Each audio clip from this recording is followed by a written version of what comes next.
Hi friends, మీ స్రవంతిని. Welcome back to my channel Sravanthi Narla cooking recipes. Today recipe వచ్చేసి గీ మైసూర్ పాక్. నోట్లో వేసుకుంటే వెన్నెల కరిగిపోతుంది, అంత టేస్టీగా ఉంటుంది. స్వీట్ స్టాప్ స్టైల్లో ఇంట్లోనే ఈజీ గీ మైసూర్ పాక్ని సాఫ్ట్గా ప్రిపేర్ చేసుకోవచ్చు. కొన్ని కొలతలు కనుక టిప్స్ కనుక పాటిస్తే అచ్చం స్వీట్ షాప్ స్టైల్లో టేస్ట్ వస్తుంది, అంతకు మించి టేస్ట్ వస్తుంది.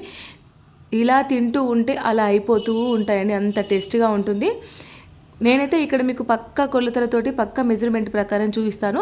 మీరు ఫస్ట్ టైం చేసినా కూడా టెన్షన్ పడాల్సిన అవసరం లేకుండా, భయపడాల్సిన అవసరం లేకుండా మీకు పర్ఫెక్ట్గా కుదురుతుంది, అంత టేస్ట్గా ఉంటుంది.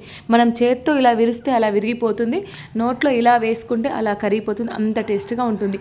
ఫస్ట్ ఆఫ్ ఆల్ వీడియో ప్రాసెస్లోకి వెళ్ళే ముందు ఎవరైతే మన ఛానల్ని సబ్స్క్రైబ్ చేసుకోకపోతే ప్లీజ్ మన ఛానల్ని సబ్స్క్రైబ్ చేసుకోండి. ఇక్కడ మీరు ఏ కప్ అయినా తీసుకోండి. ఇంట్లో నేను ఒక బౌల్ తీసుకున్నాను.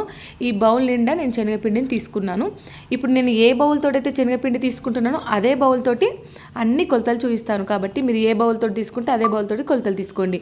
నేను ఇప్పుడు మైసూర్పాకు ఏ బౌల్లో తీసుకోవాలనుకుంటున్నానో అదే బౌల్లో పిండిని అయితే జల్లించుకుంటున్నాను.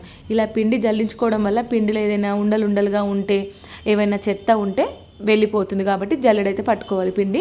మనం ఇలా జల్లెడ పట్టుకోవడం వల్ల మైసూర్ పాక్ అనేది సాఫ్ట్గా వస్తుంది. మనకు పిండి అనేది మెత్తగా లేకుండా బరకగా ఉంటే మైసూర్ పాక్ సాఫ్ట్గా రాదు. కాబట్టి పిండిని చక్కగా జల్లించేసుకున్న తర్వాత ఇప్పుడు స్టవ్ ఆన్ చేసేసి ఈ పిండిని మంటను లో ఫ్లేమ్లో పెట్టేసి మాడకుండా 10 నిమిషాల వరకు చక్కగా పిండిని అయితే వేయించుకోవాలి. ఇలా 10 నిమిషాల వరకు కొంచెం పిండి కలర్ చేంజ్ అయ్యేంత వరకు 10 నిమిషాలు అయితే వేయిస్తే సరిపోతుంది. మైసూర్ పాక్ అనేది ఇలా వేయించడం వల్ల త్వరగా అయిపోతుంది, చాలా టేస్టీగా ఉంటుంది. కానీ పిండిని మాత్రం నాన్ స్టాప్గా కలుపుతూనే ఉండాలి. అలాగే వదిలేస్తే మొత్తం మాడిపోయే ఛాన్స్ ఉంది. కాబట్టి మనం పిండి ఇలా వేగిన తర్వాత మంచి స్మెల్ అయితే వస్తుంది. చూడండి, పిండి కలర్ అనేది మనకు చేంజ్ అయిపోయింది. ఇలా వేయించడం వల్ల పిండి కూడా మనకు సాఫ్ట్గా ఉన్న పిండి కూడా చూడండి ఇట్లా పొడిగా అయిపోతుంది. అసలు స్పూన్కి కానీ నాన్ స్టిక్ కడాయి కానీ అతుక్కోకుండా పిండి అనేది చక్కగా పొడిగా అయిపోతుంది. మనకు కలర్ చేంజ్ అయిపోయింది చూడండి. ఇలా పిండిని చక్కగా వేయించుకున్నాం కదా. ఇప్పుడు స్టవ్ ఆఫ్ చేసి ఈ బౌల్ని పక్కకు దించేసుకోవాలి. ఇప్పుడు ఈ శనగపిండిని నేను వేరొక బౌల్లోకి ట్రాన్స్ఫర్ చేసేసుకుంటున్నాను. చూడండి, ఇలా పిండి చల్లారిపోయింది కదా. ఇప్పుడు నేను ఏ బౌల్ అయితే తీసుకున్నానో ఆ బౌల్ తోటి ఫుల్గా నెయ్యినైతే తీసుకోవాలి. మీరు శనగపిండి ఏ బౌల్ అయితే ఫుల్గా కొలుచుకున్నారో అదే బౌల్ తోటి ఫుల్గా నెయ్యినైతే తీసుకోవాలి. ఇప్పుడు ఇందులో ఒక 1/2 కప్పు నెయ్యినైతే పోసేసుకోవాలి. ఆ నెయ్యిని పక్కకు పెట్టేసుకోవాలి. ఇప్పుడు ఇలా చక్కగా ఉండలు లేకుండా మంచిగా కలుపుకోవాలి. మనం వేయించిన శనగపిండిలో ఈ ఒక 1/2 కప్పు వరకు నెయ్యిని వేసేసి ఇలా మనం చక్కగా 5 నిమిషాల వరకు నాన్ స్టాప్గా కలుపుతూ ఉండాలి. ఇలా కలపడం వల్ల మనకు ఉండలు లేకుండా, గడ్డలు లేకుండా సాఫ్ట్గా పిండి అయితే వస్తుంది. మనం చక్కగా వేయించిన పిండిలో నేతిని ఇప్పుడు వేసి కలుపుకున్నాం కదా. ఇప్పుడు మనం షుగర్ పాకంలో వేసేటప్పుడు డైరెక్ట్ పిండిని అందులో వేసినప్పుడు ఉండలు గడ్డలు కట్టకుండా ఉంటుంది. ఇప్పుడు ఇదే నాన్ స్టిక్ కడాయిలో మీరు ఇదే కప్పుతోటి శనగపిండి తీసుకున్నారు, ఇదే కప్పుతోటి ఫుల్ కప్పు నెయ్యి తీసుకున్నారు కదా. ఇప్పుడు ఇదే కప్పుతోటి ఫుల్ కప్పు షుగర్ తీసుకోవాలి. చూడండి, షుగర్ తీసుకున్నారు కదా. షుగర్ అయితే ఇప్పుడు బౌల్లో వేసేసాను కదా. ఇందులో ఒక 1/2 కప్పు వరకు వాటర్ తీసుకోవాలి. ఈ 1/2 కప్పు వాటర్ తీసేసుకొని షుగర్లో వేసేసుకోవాలి. ఈ షుగర్లో పోసేసుకున్నాం కదా వాటరు. ఇప్పుడు స్టవ్ ఆన్ చేసి ఇప్పుడు షుగర్ పాకం కరిగేంత వరకు చక్కగా కలుపుకోవాలి. మంటని లో టు మీడియం ఫ్లేమ్లో అడ్జస్ట్ చేసుకుంటూ నాన్ స్టాప్గా షుగర్ కరిగేంత వరకు కలుపుతూనే ఉండాలి. ముదురు పాకం అవసరం లేదండి, లైట్గా తీగ పాకం వస్తే సరిపోతుంది. ముగురు పాకం అయితే ఈ మైసూర్ పాక్కి అవసరం లేదు. నేను చూపిస్తాను పాకం కూడా ఎలా రావాలి అనేది. కాబట్టి వీడియోని ఎక్కడ కూడా స్కిప్ చేయకుండా ఫస్ట్ నుంచి లాస్ట్ వరకు చూస్తే మీకు అర్థమైపోతుంది. కొన్ని టిప్స్ కనుక పాటిస్తే సాఫ్ట్ వెన్నెల నోట్లో వేసుకునే మిల్క్ మైసూర్ పాక్ మనకు ప్రిపేర్ చేసేసుకోవచ్చు. ఇలా పూర్తిగా షుగర్ పాకం కరిగేంత వరకు ఒక 10 నిమిషాలు కలుపుకుంటే మనం ఇలా పాకం వస్తుందా లెక్క చెక్ చేసుకోవాలి. చూడండి, లైట్గా తీగ పాకం ఇలా మనం ఇట్లా అంటే తీగలాగా సాగితే సరిపోతుంది, అంతే. ఇంతకు మించి పాకం ఎక్కువగా తీయద్దు. ఇలా చక్కగా ఒకసారి మంచిగా కలుపుకున్న తర్వాత ఇప్పుడు మనం ఈ శనగపిండి అండ్ గీ కలుపుకున్న మిశ్రమాన్ని అయితే ఇందులో పోసేసుకోవాలి. చక్కగా మంటను లో ఫ్లేమ్లో పెట్టేసుకొని ఈ మిశ్రమంని ఇందులో పోసేసుకొని చక్కగా కలుపుకోవాలి. మనం పోయగానే ఫస్ట్ లూజుగా అయిపోతుంది బ్యాటరు. ఇలా కలుపుతూ ఉండగా సాఫ్ట్గా థిక్నెస్గా వచ్చేసింది చూడండి.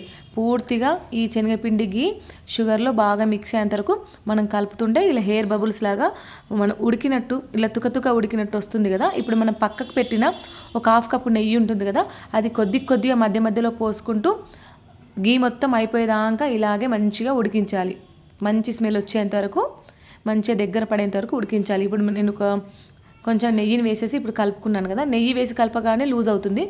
ఒక 5 నిమిషాలు కాగానే మరొకసారి ఇలా బబుల్స్ పైకి వచ్చి చిక్కబడుతుంది కదా. ఇప్పుడు ఇలాంటప్పుడు నెయ్యిని మరి కొంచెం వేసుకోవాలి. ఇలా నెయ్యిని వేసుకొని మరొకసారి కలుపుకోవాలి. చూడండి, మనం నెయ్యి వేసినప్పుడు బ్యాటర్ అనేది లూజ్ అవుతుంది, కలపగానే చిక్కబడుతుంది.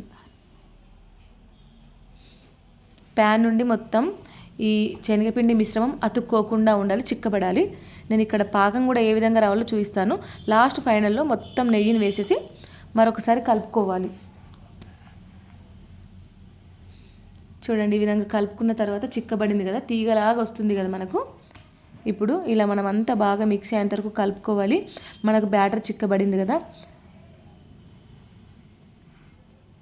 ఇలా బబుల్స్ మొత్తం ఫామ్ అయినాయి కదా. ఇప్పుడు మనం ఇలా ఒకసారి కలుపుకొని ఇప్పుడు స్టవ్ ఆఫ్ చేసేసుకొని ఒక చిన్న బౌల్లో వాటర్ తీసుకొని ఇప్పుడు ఈ మిశ్రమంని ఇందులో వేసేసుకోవాలి. ఇలా వేసేసుకొని ఒకసారి చేతితోటి ముట్టి చూస్తే ఇలా సాఫ్ట్గా మనకు ఉండలాగా రావాలి. మరీ గట్టిగా కాకుండా మెత్తగా, ఎటు ఫోల్డ్ చేస్తే పిండి అటు ఫోల్డ్ కావాలి, మెత్తగా ఉండలాగా వస్తే సరిపోతుంది. మనకు పాకం కరెక్ట్గా వచ్చేసింది, అంటే మైసూర్ పాకు రెడీ అయిపోయింది. ఇలా చక్కగా కలుపుకుంటే చూడండి ఇప్పుడు ఎంత టైట్ అయిపోయిందో. ఇప్పుడు పక్కకు దించేసి ఇక్కడ మీరు ఏదైనా సమానంగా ఉండే ఒక ప్లేట్ కానీ బౌల్ కానీ తీసుకోండి. ఇక్కడ నేనైతే ఇది బ్రెడ్ది బేక్ చేసేది బౌల్ తీసుకున్నాను. దీంట్లో నేతిని వేసేసుకొని ఈ బౌల్కి మొత్తం ఆయిల్ అప్లై చేసేసుకున్నాను. పూర్తిగా అప్లై చేసేసుకున్న తర్వాత మైసూర్ పాకు మిశ్రమంని ఇందులో పోసేసుకుంటున్నాను. చూడండి, ఇప్పుడే ఎంత థిక్నెస్గా అయిపోయింది, టైట్గా అయిపోతుంది. ఇలా మనం చక్కగా మొత్తం బ్యాటర్ మొత్తం మైసూర్ పాక్ బ్యాటర్ మొత్తం ఇందులో పోసేసుకోవాలి గీ రాసిన బౌల్లోకి. ఇలా పోసేసుకున్న తర్వాత ఒకసారి ఇలా ట్యాప్ చేసేసుకోవాలి. ఇలా ట్యాప్ చేసుకోవడం వల్ల ఎత్తులు వంతులు ఏం లేకుండా సమానంగా ఉండేటట్టు చూసుకోవాలి. ఇలా మనం ఒక 1 అవర్ 1/2 అవర్ అలాగే పక్కకు వదిలేసేయాలి.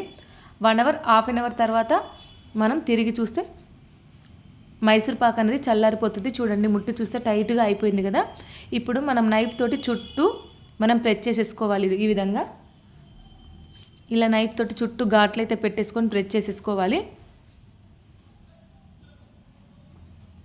ఇలా ప్రెస్ చేసుకున్న తర్వాత ఒక ప్లేట్ తీసుకొని దీన్ని రివర్స్లో వేసేసి మనం 2 సార్లు ట్యాప్ చేయాలి గట్టిగా. ఇలా ట్యాప్ చేసేస్తే మనకన్నా ఈజీగా ఊడొచ్చేస్తుంది. నాకు లైట్ ఇక్కడ బ్రేక్ అయిపోయింది, నేను ఒకటేసారి గట్టిగా కొట్టడం వల్ల పూర్తిగా చల్లారిపోయింది కదా. ఇప్పుడు నైఫ్ తోటి మీకు నచ్చిన మైసూర్ పాక్ పీసెస్ని కట్ చేసుకోవడమే. ఇక్కడ నైఫ్ తోటి నేను ఈ విధంగా పొడుగా పీసెస్ అయితే కట్ చేసుకుంటున్నాను. మీరు చిన్న చిన్న పీసెస్ కూడా కట్ చేసుకోవచ్చు. ఎంతో టేస్టీగా స్వీట్ షాప్ స్టైల్లో గీ మైసూర్ పాక్ అయితే రెడీ. కొన్ని టిప్స్ కనుక పాటిస్తే స్వీట్ షాప్ స్టైల్ అయితే టేస్ట్ అయితే వస్తుంది, అంతకు మించి టేస్ట్ వస్తుంది. ఎందుకంటే ఇది హోమ్ మేడ్ కదా, మనం న్యాచురల్గా గీ తోటి చేసాం కదా, చాలా అంటే చాలా టేస్టీగా ఉంటుంది. చూడండి, మీకు నచ్చిన సైజులో పీసెస్ అయితే కట్ చేసుకోండి. ఇలా చేతితోటి విరిస్తే అలా విరిగిపోతుంది, నోట్లో వేసుకుంటే అలా కరిగిపోతుంది, అంత టేస్ట్గా ఉంది. మీరు తప్పకుండా ఈ గీ మైసూర్ పాక్ని తప్పకుండా ట్రై చేయండి, చాలా అంటే చాలా టేస్టీగా ఉంది. ఇప్పుడు వచ్చేటి అన్ని ఫెస్టివల్స్ కదా, మనకి ఎప్పుడైనా స్వీట్ తినాలనిపిస్తే పిల్లలు అడిగినప్పుడు మీరు ఒకవేళ కంపల్సరీ గీ మైసూర్ పాక్ని అయితే ప్రిపేర్ చేయండి, చాలా అంటే చాలా టేస్టీగా ఉంది. ఈ వీడియోని మీ ఫ్రెండ్స్కి, మీ ఫ్యామిలీ మెంబర్స్కి, రిలేటివ్స్కి తప్పకుండా షేర్ చేయండి. మీరు చేసిన తర్వాత ఎలా వచ్చిందనేది కమెంట్ చేయండి. ఈ వీడియో కనుక నచ్చినట్లయితే లైక్ చేయండి, షేర్ చేయండి, కమెంట్ చేయండి.